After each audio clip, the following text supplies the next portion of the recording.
Hello, my dear. I am so glad you found your way here today. If you are watching this, perhaps your heart is a little heavier than usual, or perhaps you are in the middle of a transition that feels both painful and transformative. Either way, welcome home to your own power. Before we examine the boundaries themselves, we must address the internal shift from being a performer in your own tragedy to becoming a spectator of your own worth.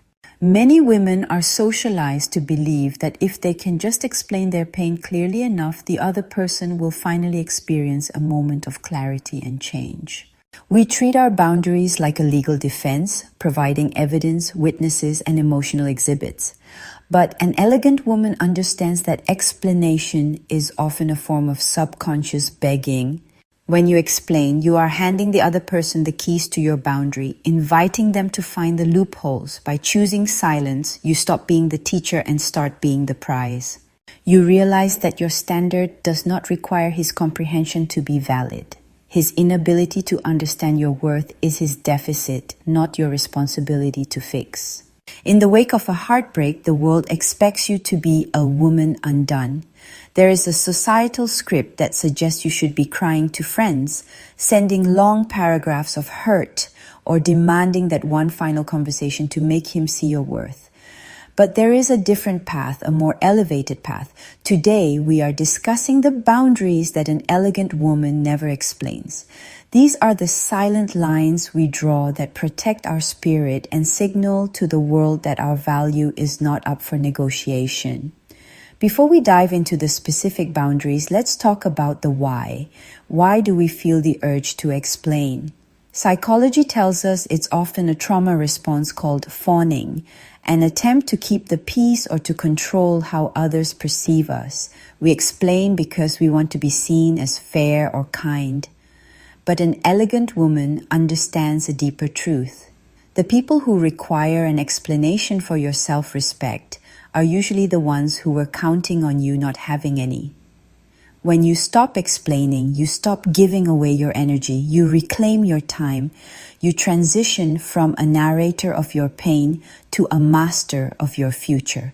The first boundary is the right to disappear.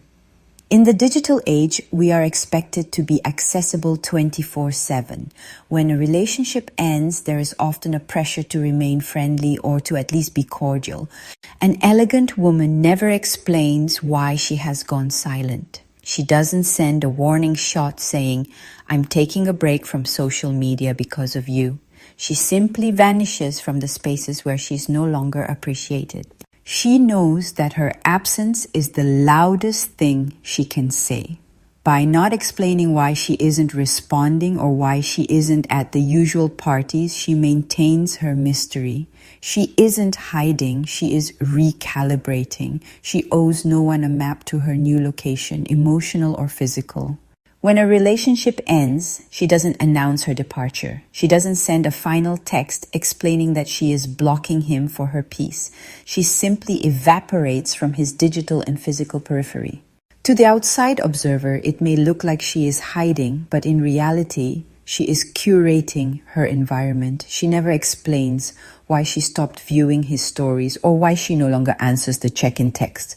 She understands that any explanation she gives would only serve as a bridge for him to walk back across. She burns the bridge in silence and lets the smoke speak for itself.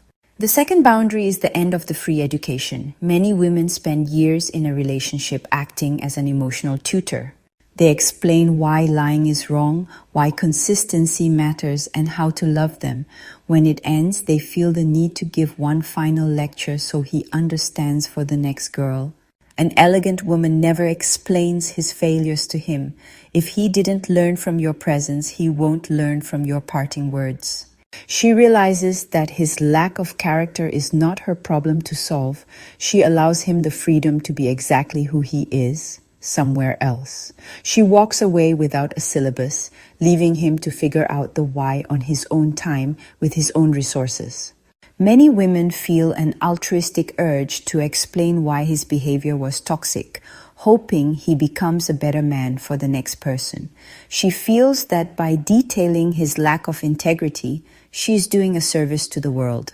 An elegant woman rejects this labor. She realizes that her intellectual energy is her most precious asset, and she refuses to spend it on someone who has already been dismissed from her life. She doesn't explain the red flags, nor does she provide a bibliography of his character flaws. She knows that a man who didn't value her while she was present will certainly not value her critique while she is leaving. By withholding the lesson, she leaves him in a vacuum. She allows him to face the natural consequences of his actions without the cushion of her guidance. Her silence says, "I am no longer invested in your growth." The third boundary is the protection of her current joy.